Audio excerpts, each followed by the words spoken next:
እስቲ ዛሬ ደግሞ ስለ ህልማችን አንዳንድ ነገሮች ልንገራችሁ።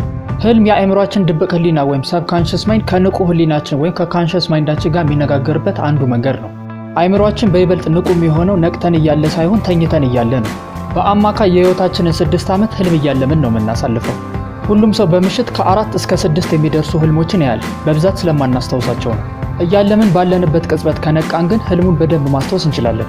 ነገር ግን ከተነሳን ከ5 ደቂቃ በኋላ የህልማችን ግማሹ ሲጠፋብን ከ10 ደቂቃ በኋላ ደግሞ ከ90% በላይ የሚሆነውን እንረሳዋለን።